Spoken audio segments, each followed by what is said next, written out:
Ladies and gentlemen, welcome to Sippin and Selling with Joey Chanel.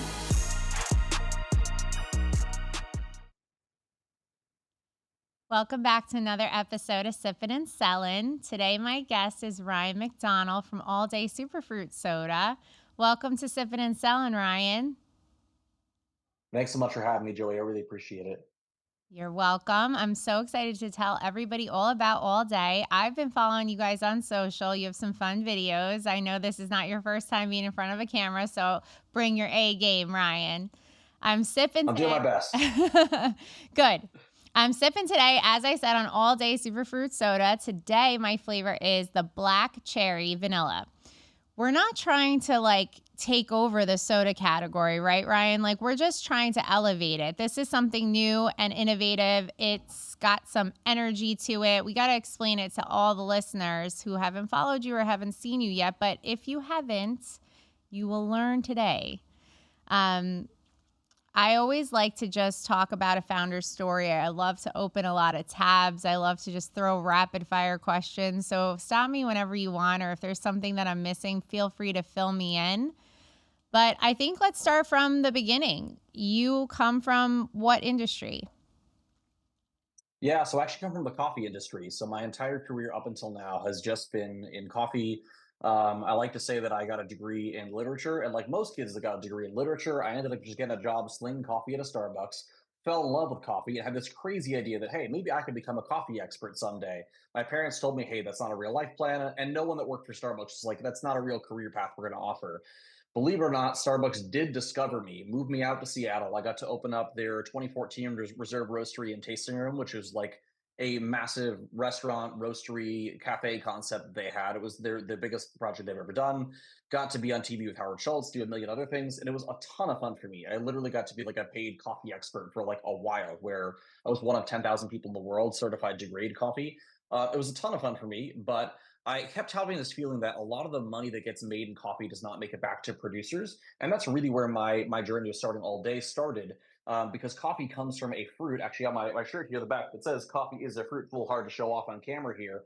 But most of that fruit just goes to waste, while about 40% of coffee producers live below the poverty line. And that was really the inspiration for ALLDAE.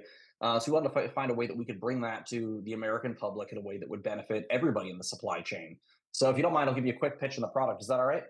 What do you mean? Of course. This is the full experience. I figured that's what I'm here for, right? And listen, just pretend that we can't see each other, because a lot of listeners listen on Spotify and Apple. So just, be very visually conscious with your words. Yes, of course, of course.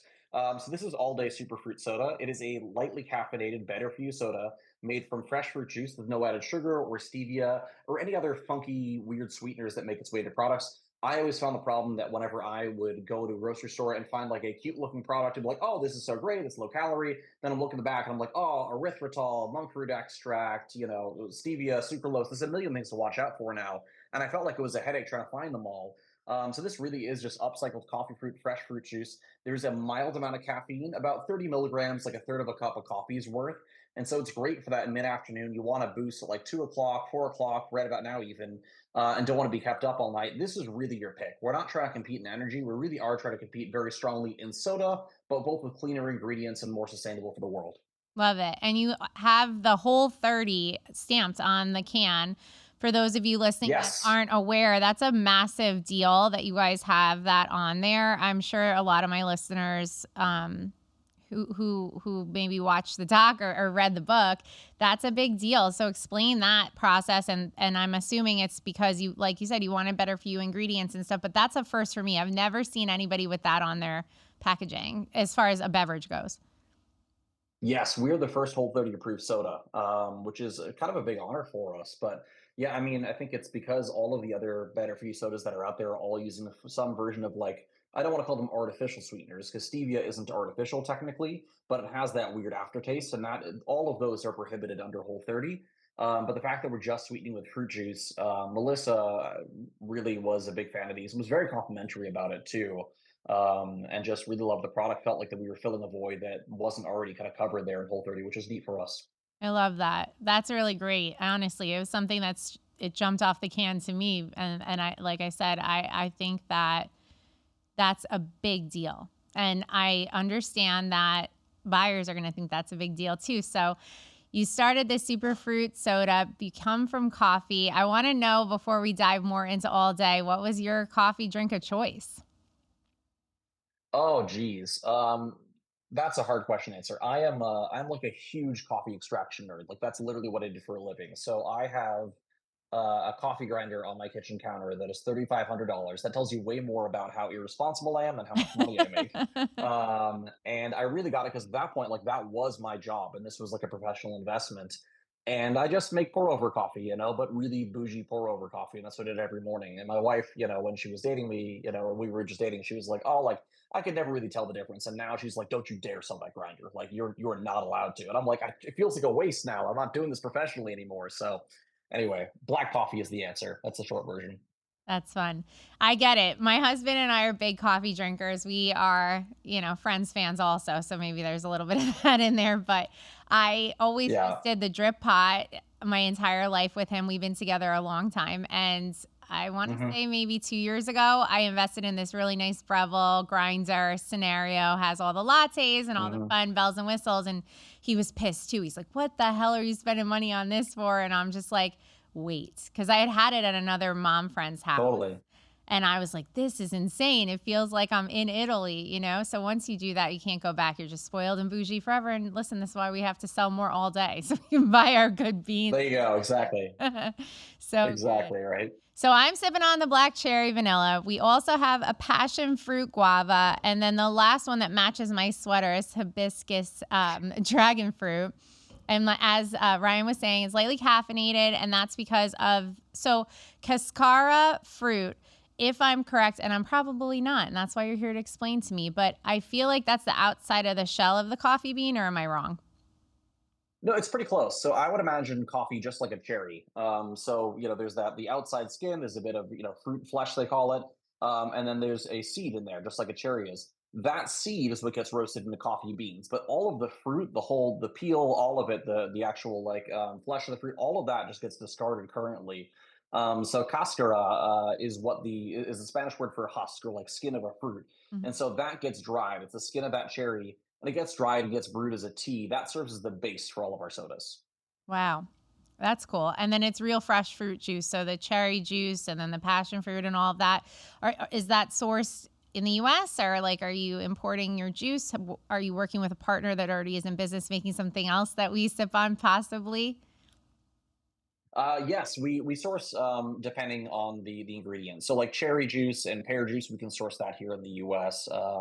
But things like passion fruit juice, that just passion fruit's not going to grow commercially here in the U.S. And so those things just aren't possible for us. So it's a mixture, but it's also a little bit of a nod to coffee because coffee actually is a tropical fruit, just like a lot of our flavor pairings as well. People don't think of it that way, but it totally is. 1,000%. People don't think about it that Yeah, way, but that's what we're here to change their minds about. So you know a totally. lot about coffee, and obviously I said I'm an avid lover, and I'm sure many of my listeners are.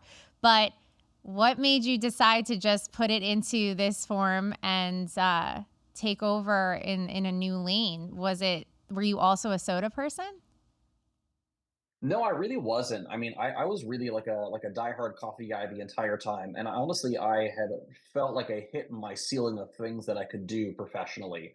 So I did everything from open up, like this I mentioned earlier, that's Starbucks is like huge concept store in Seattle. To I got to work with some of the top people in specialty coffee. If specialty coffee nerds are listening, people like George Howell, James Hoffman, who was the 2007 World Barista Champion, has millions of followers on YouTube, and I got to do stuff with them, big projects that were a ton of fun for me.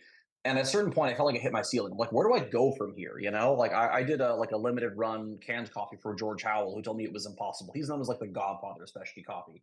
I'm like, where do we go past here? And for me, really, the question came back to, well, what can I do for producers? And as I talked with them of like, oh, I would love to do something fun with Cascara, and maybe we could make it as a fun tea or whatever. And all of them came back to me and said, hey, these are great. I love that you've got fun ideas, but honestly, what would really help us is if you can just sell a lot of it. And so that's when I started thinking, like, okay, how would I take this thing that is inherently not understandable to the American consumer? Because people don't know the coffee's a fruit. So you have to educate them that it is a fruit.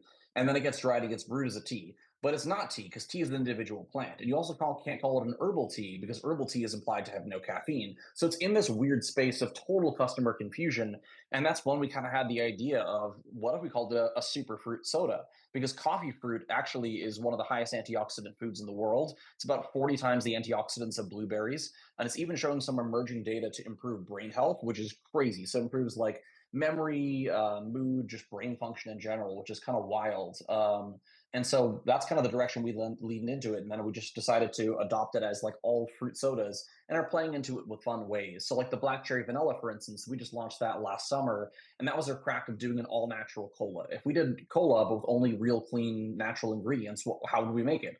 So, it's a blend of cherry juices and then an authentic vanilla extract. The same sort of vanilla extract you'd use for baking, not that like natural vanilla flavor that kind of just tastes like frosting. You know what I Right. mean? So, yeah, we got a couple other fun ideas too that we have planned for later this year, which I guess I'll keep myself from spoiling those. Well, you could tell me if you want. We bank these episodes and we can hold it if you want to share. But no pressure.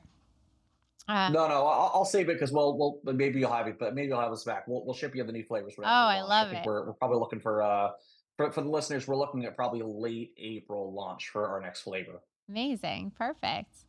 Well, I'm looking forward to it. Are we going to stay in the same realm of the fun colors for the cans? Is it something that you could share? Is just new flavors we're rolling out and it's the same package look? I can share that we did a survey, and the three flavors we looked at for base flavors were blackberry, strawberry, and tangerine. I think that's what I can share so far. Nice. Those are the archetypes, and we put it out to the group and said, "Hey, here's the base flavor, and then here's a couple different pairings that we're looking at. What's resonating most strongly to you?" The neat thing is all of them resonated with people, but we had one or two that really seemed to stand out from the rest, and so we're working on development of that now. If I'm not mistaken, I actually have some samples from our guy in R&D that are sitting outside my door right now. So I'm excited to try those. Love that. That's so fun. I love when brands bring it back to their consumer because what better audience, right? To ask and Yeah. get some insight. And then they obviously they're already fans because they're following along the journey. They're seeing this poll, but it's really fun for them to get involved. I love when brands do that because I feel like you get fans for life and it's just smart instead of just going to like randos. Yeah, absolutely. So you are the founder and owner of All Day, and you are where are we going? What are we doing? How long have we been in business? I honestly always just have Mhm. free flowing conversations. So I'm asking not just for people listening. I don't know the full story. So I've heard that you came from the background you came from, but where and Mhm. how long has the product been in the the atmosphere and the beverage space, and where is it going next? Yeah, for sure. So I started this about 2 years ago, out of the back of my car. Classic founder story. So my wife works in biotech. She was pregnant at the time, so we thought like, oh hey, if she's got a healthy salary, we'll be fine. We'll start this up. It's a little crazy. She immediately loses her job, so Oh all of a sudden no. we have no stable income, no health insurance, a baby on the way, and I had just produced about 60,000 cans of this soda. That I was like, oh, I hope I can move this. And again, with no budget to pay myself or Right. anything, there was no staff. It was just me. So I kind of just packed my car and go. Pressure creates diamonds, I guess, and just slowly started kind of chipping away at it and reached out to friends of mine that own cafes and just sort of reached out to people and started getting it. We started seeing it starting to pull really, really quickly. And so in about 2 years' time, again, with pretty much no budget, just all bootstrapped and a bit of friends and family money, we got into, I think, 500 doors across the country. And then last year, and most of that was food service. So cafes, fast casual dining, some institutional accounts like offices. And then last year we said, okay, I think we're probably ready to start getting this in front of some grocery buyers because we validated this from consumers. It's moving well in these accounts. And now we kind of need to sort of like level up our game a little bit and put ourselves in front of some bigger buyers. We did the Summer Fancy Food Show, which is a huge food and beverage event in New York, and kind of put ourselves out there. Didn't really know what to expect. Kind of expected people to look at us a little sideways because I mean, at that point, even though we had succeeded in food service, grocery is a whole different game. and people loved us. Whole Foods stopped by. They said that we were one of their favorite brands from that show. And even though they weren't reviewed in the soda category, they brought us in anyway, just launched us on the West Coast. So that's SoCal, NorCal, and Seattle. They just launched us in January. So it's been a wild ride. And it's been moving fast there so far. Yeah, that's the crazy story. That show's a great show. But yeah, I mean, I love just hearing these founder stories where randomly Whole Foods is like, yeah, we're just gonna bring you in, no big deal. I was speaking with someone earlier and they were just like, yeah, we didn't even have a package, and Whole Foods wanted us. I'm like, that doesn't happen in the liquor side, so you guys are blessed. Um, let's go back a little bit. So you were self-distributing for those 500 accounts, or were you already working with a partner? How? Because in the beverage space, I've talked about this. It's different. There's not as much legalities, different rules. Like with the liquor business, we have Mhm. so many rules. So can you just like dumb it down for the audience a little bit? Oh, totally. Yeah. So it was a number of either direct fulfillment. We did that for a little while, and then pretty quickly that got erased with smaller DSD partners. And so, regional distributors that have a number of food service or institutional accounts in the area, and then a lot of like direct ship models. So like that's Fair and Mabel and Air Goods. And we started just doing well on there. I mean, I remember I listed our product on Mabel, and I was like, "Oh, we'll see what happens." And then like a month in, we just got like a $15,000 order from Sodexo, just like, whoa, okay, cool, great. People are like digging this. And it was kind of crazy to see how quickly those things developed. And it was after that where we started seeing like that velocity move and just that consistent growth, even not supported by a real budget. Because up until this moment, it's really been like 90% just myself, kind of like going out there and hoping a dream and trying to bootstrap it up. Because, for what I lack for in financial connections, I make up for in hustle. Right. It's the way you got to do it. Now we're finally bringing on a team and everything because we've seen it and we've proved it out and everything. But it's been a wild ride.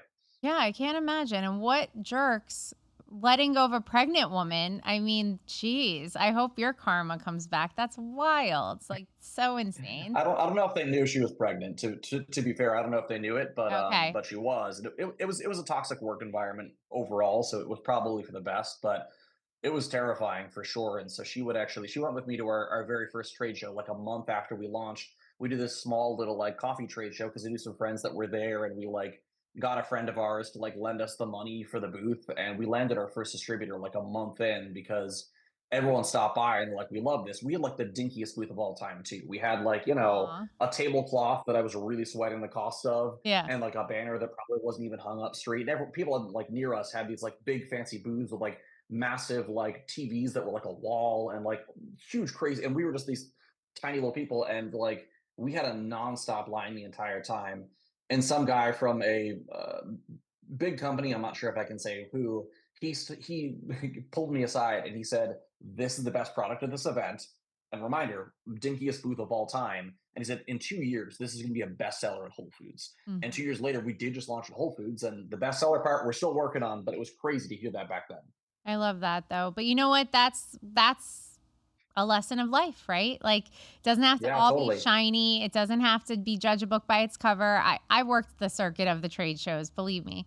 I've been doing this a Oh long yeah. time, and mine was always dinky too. I would listen, I love to show up everywhere early, and I would go and walk around and see like what people had that maybe I didn't think to bring or whatever. But I had a family business too. We were also scrappy, and I didn't invest in a lot of the bells and whistles for my booths either, because it's just like if your product's great or you're great, they're going to buy you and what you're selling. And I love that story because it doesn't matter. A lot of that stuff is what a lot of these founders who start up, they waste money on instead of the things that Yeah. matter, like getting the product in the consumer's hands to taste it, liquid to lips and to prove concept, which sounds like what you were doing. So that's a great story to share because a lot of people, I think, make that mistake when they're first coming out with a product. They're like, I have to have all this merch and I have to have this, inflatable that is next to me at my booth. And it's just not what you need.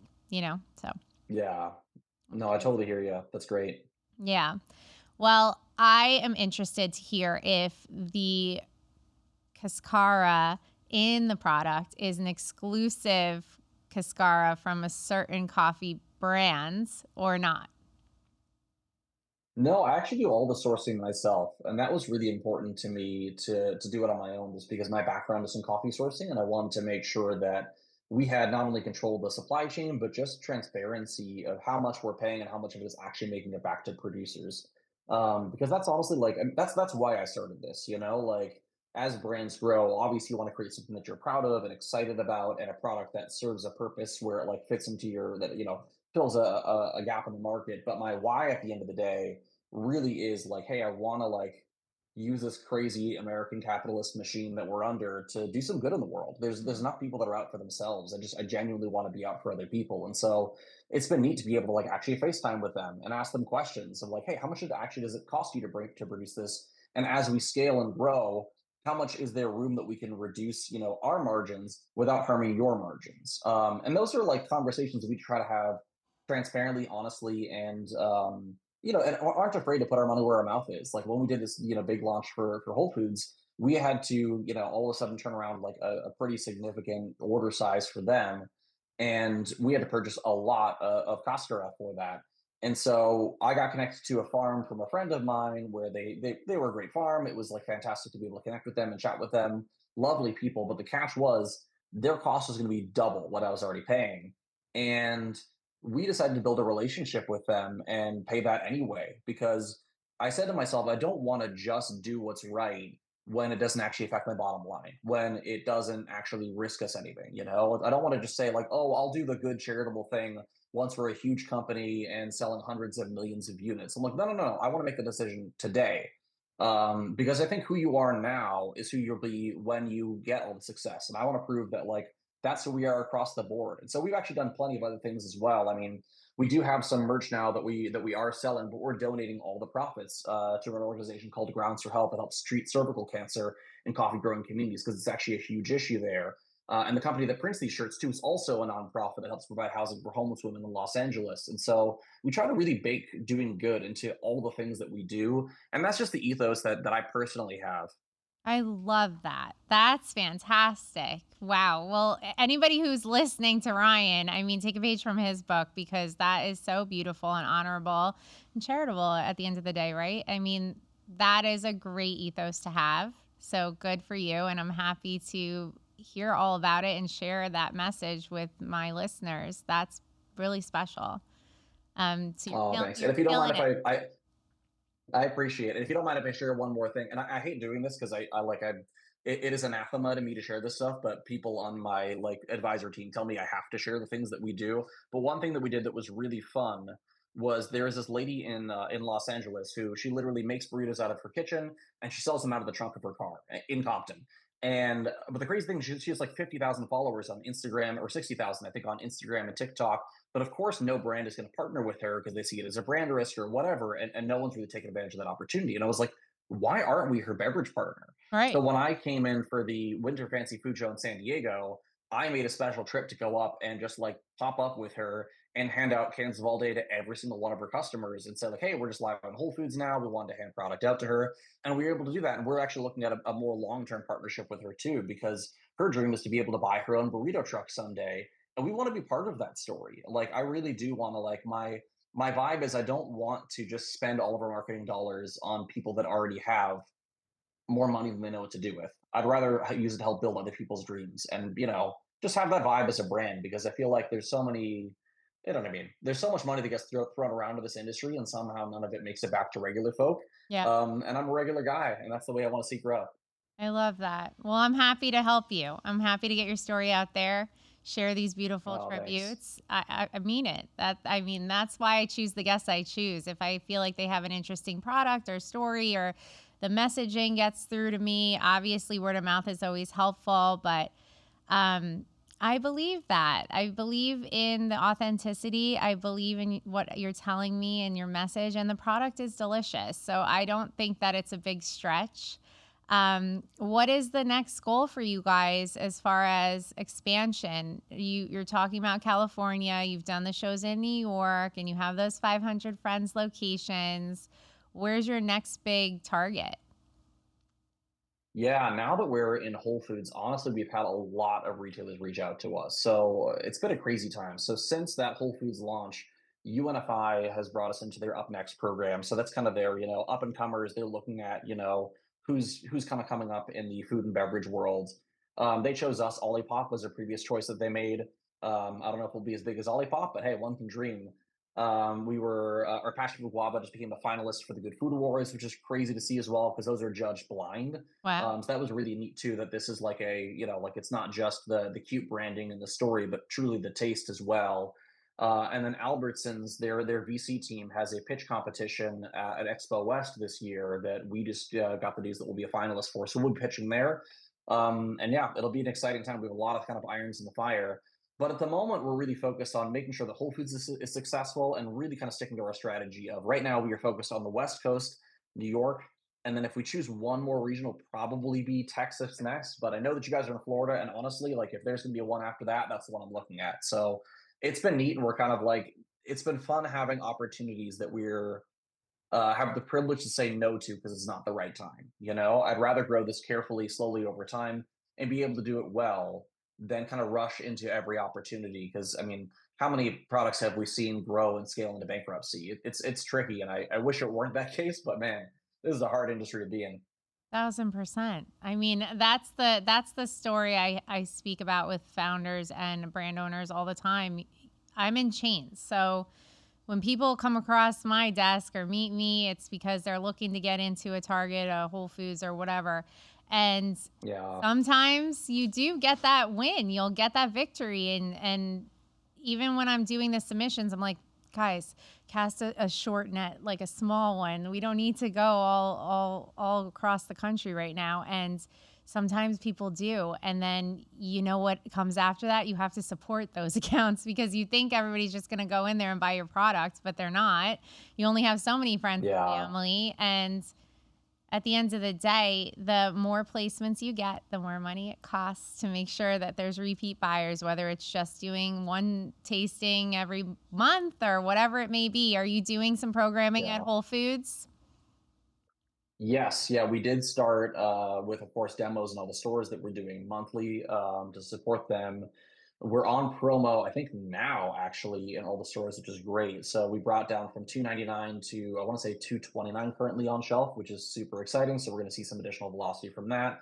And then we did just sign on with a merchandiser as well because we were really supporting this as scrappily as humanly possible with just a couple of like friends and part timers, between the whole West Coast, and pretty quickly we started to see trends emerge where the stores we were able to physically make it and get like the best shelf placement. And there's a couple of odd one-off accounts in SoPac that just took a little further, like the Nevada stores that we just couldn't get to.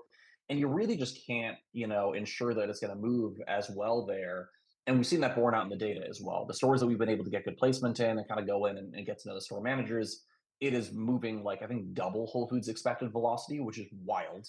But then the stores where transparently where we just weren't able to make it to, we're like, oh, these are not performing as well as we would like. And so it's one of those things where I think as a founder, you totally have that idea in your head that like, oh, if it's a good product, it has good branding and everything that's on shelf, it'll surely move. But that's just not how it works. Mhm. Sometimes it really is fighting for every inch of additional shelf space, making sure you're at that eye level in as many fridges as possible. And it's an awareness game, and it is tough doing that at a shoestring budget. And that's how we've done this so far. We're now supporting it with a bit more than a shoestring budget, but still, like I'm honest to a fault. And so when I talk to investors, I'm not one of those guys that's like gotta like pump up the numbers or like over exaggerate the way that I think it's gonna go. I really am like hey, here's what I think I'm gonna do. I'm a big under promise, over deliver kind of guy. And my current investors are happy with me. And so I'm gonna try to keep it that way. Good for you. I'm the same. I like to under promise, over deliver. I use that line a lot. It's better. It's just better. I would hate to have to like feel like I'm drowning and come up for air, So um I think that I know the answer to this question, but let's just play this game because I love games. Yeah, sure. Is do you think your I made it moment would be if Starbucks wants to carry you guys in their fridges?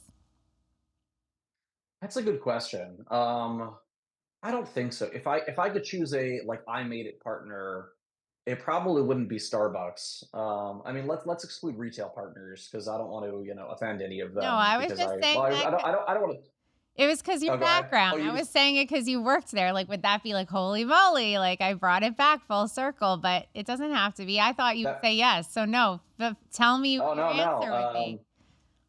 No, if I had to pick a food service account that would be I Made It, honestly, it'd be Sweet Green because I feel like that would be my like I would be so psyched to see this in Sweet Green. I'm a Okay. huge Sweet Green junkie myself, and Starbucks would be really cool too. I know they have Olipop right now, but like for me, where I imagine the all day drinker to be, it's kava, Sweet Green, that style of account, and like that for me is like the place I'd like to be. Actually, at the summer fancy food show, you know what I mean? Because like when you get there, you're glued to the booth, and Yeah. like I would never walk away.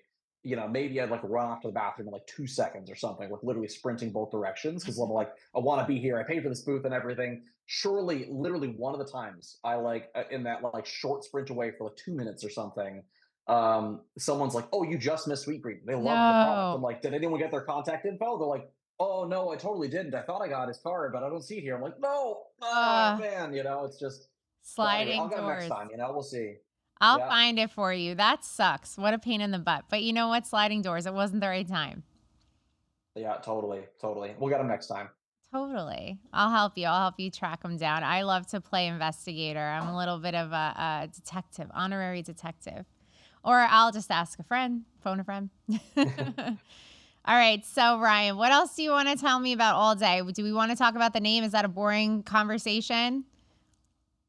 Not at all. No, actually, part of the inspiration for the name too was just because as I like again professional coffee taster, I had to drink coffee all day, and I would find that sometimes I would have it too late in the day, and it really would just like keep me up at night. When you're in your early 20s, you can do whatever you want to your body and you don't feel anything. And then later 20s, early 30s, you really do start feeling it. And I started having that happen where I was like, geez, like I'm not sleeping so well. It's affecting my health, and I really started thinking about like I want something that I can have all day and genuinely feel good about. So that actually was the inspiration for the name, believe it or not. And then changing it from DAY to DAE, was it because someone else had that name or was that intentional also? Honestly, just a trademarking thing. We were like, we're way more likely to get the trademarking for DAE, but then also we love the way that it looks. I mean, for the people that are watching, Yeah. on camera, they'll see here it's got that nice kind of like all round look and all lowercase, and so we styled it all lowercase and have kept that because it kind of just fit with the whole brand. So sometimes those things that like aren't intentional choices in the moment end up like feeling like genius decisions later on, where you're like, oh, I didn't even mean to do that, but it kind of just all worked out a certain way. Definitely. People shop with their eyes. I talk about this often. The Oh colors are yeah. great. The name pops. Like I have it on the camera right now too. And it just this I don't know, what's the word when they're all in line, the letters. It just looks really beautiful and it has this like retro vibe, which is fun. I love it. I think it was Yeah. a very good decision and it's important. I like also when brands have something that you can play off of the name, right? So, I'm sure you guys could have some fun viral moments talking about whatever all day. So that's cool. It's always fun. Yeah, definitely. Lovely. Definitely. And I'll speak a little bit. Oh, sorry, I didn't mean to cut you off there. If you had another question, go ahead. No, go ahead. Take the lead. I was going to say too. I mean, it'd be fun to talk about the inspiration for the flavors on these. So all of these, because a lot of times when people start a beverage company, they hire out for like a formulator company or whatever, that puts things together. But I've actually just developed all of these myself with a friend of mine. So I brought on a friend of mine who also worked for Starbucks. He was in their R&D lab. From there, he went to Impossible Foods. And so I kind of have that like nutty experience where I can make something really fun and interesting, and he has the more proper food science background and everything. So we kind of tag team stuff where he pulls me back down to earth and I push him to be a little bit more daring than he'd like to be. And the flavors we've come up with, I think, are really fun. So we always wanted these to, sound exotic but taste familiar. That's kind of the, our north star for anything that we create. And so our passion fruit guava flavor here, it's just an elevated fruit punch. We have a ginger yuzu that's an elevated ginger lemon, and then black cherry vanilla. That's what if we created an all natural cola? That's the way that we think about all of our flavors. Is how can we create something that is both familiar and new at the same time? And so I will share one flavor we're working on because now it's deep enough into the episode. One of the flavors that we got a very strong feedback on is that people really resonated with a blackberry mint limeade, which is the current flavor that we're working on. That may be the one we launch in April. Still TBD. There's one other one that we're looking at as well. Okay. Um, but that was our like we wanted to create something that was going to play a little bit more in that like non-alc space, Yeah. for you know what I mean, for bars, etc. and everything. So we're like, what if we did a riff on a mojito? So that's Mhm. what the blackberry mint limeade is. It really is like a blackberry mojito, and that's how it's developed. I love We didn't want to call it, no hito or faux hito, because I think it just kind of starts playing with category confusion. We want people to still enjoy it as a soda if they want to, but that's going to be kind of our pitch to bars as a non-alc option or even as a mixer too. And like honestly, I can't tell you how excited I am about it. And my wife is mad because she's like, "I'm drinking this all the time." And like, why'd you do this to me? Aw, I love that. Yeah, that sounds delicious, very refreshing, totally something that I would pick up, and yeah, I love that you brought that up. It's great for once you're in retail, finding partners potentially, you can cross over to the dark side and come over to mix it with a vodka or gin or something. I could see them having nice synergy together. So why not? And Hmm. then split the cost of the demos. So there you go. There you go. Well, Ryan, is there anything else about All Day that we didn't cover that you think that we should talk about? No, I feel like we covered quite a bit there. But yeah, no, happy to answer the questions. You got them. Awesome. Well, I always love to play games. Like I said, I tried to play this game and it didn't land with you about you pick sweet green. That's okay. I'm sorry. No, it's fine. I also love to talk about things that are not so fun. Like we've been talking about all the fun and light things. Like tell me about the Sure. mistakes. Tell me about the trials and tribulations. Did we have cans that potentially didn't have an expiration date on them and we forgot? Did we have a different name originally? Did we, whatever. Tell me all the bad things. Oh, totally. No, I'm so happy to answer these. I need to consistently work on not being a negative Nancy because that's just who I am by nature. But yeah, oh my gosh, so many gaps, and like anyone that's a founder or does anything will tell you that.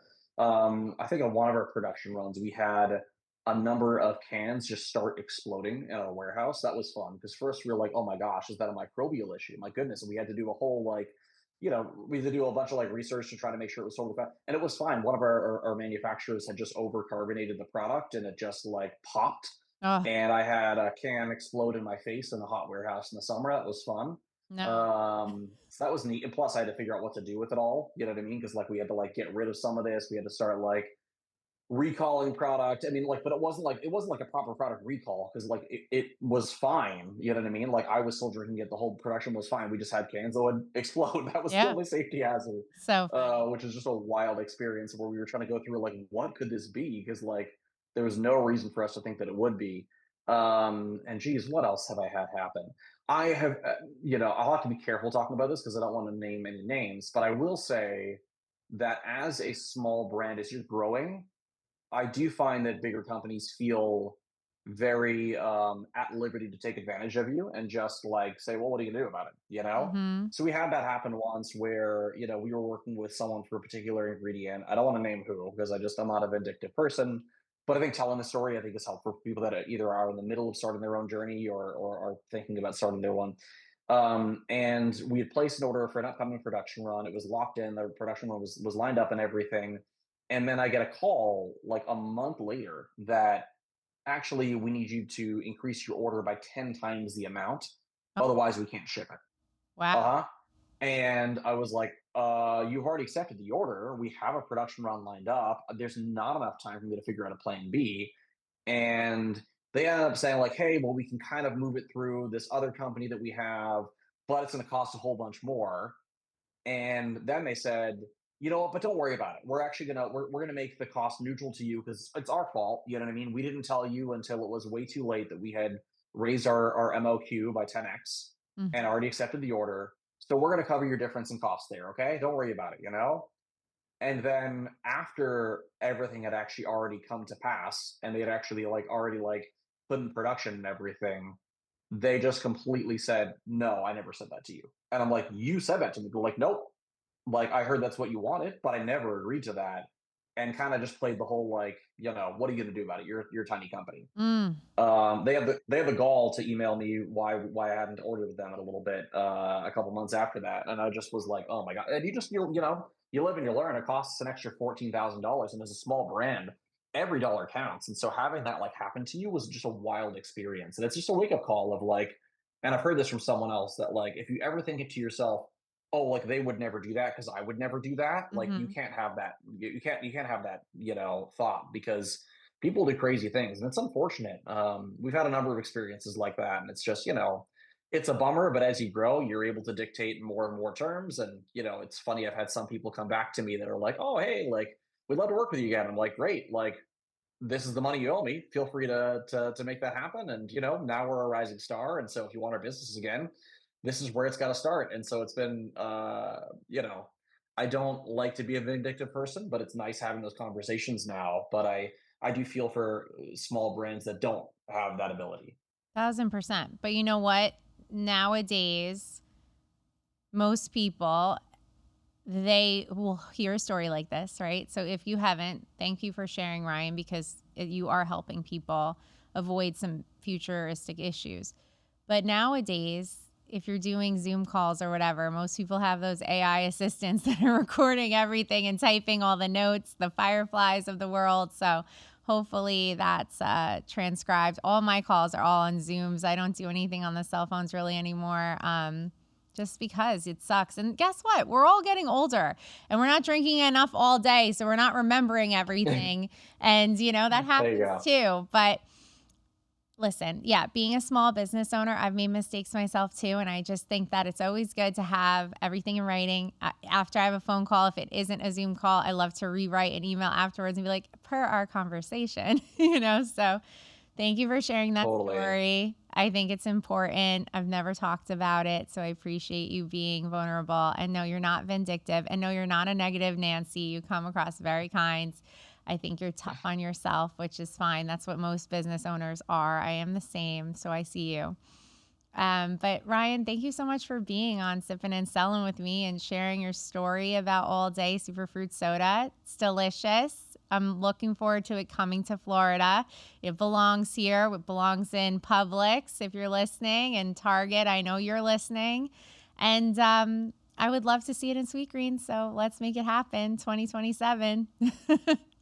Yeah, absolutely. Well, thanks so much for having me. I really appreciate it. You're welcome, Ryan. Take care. See you guys next week for another episode of Sippin' and Selling. Cheers.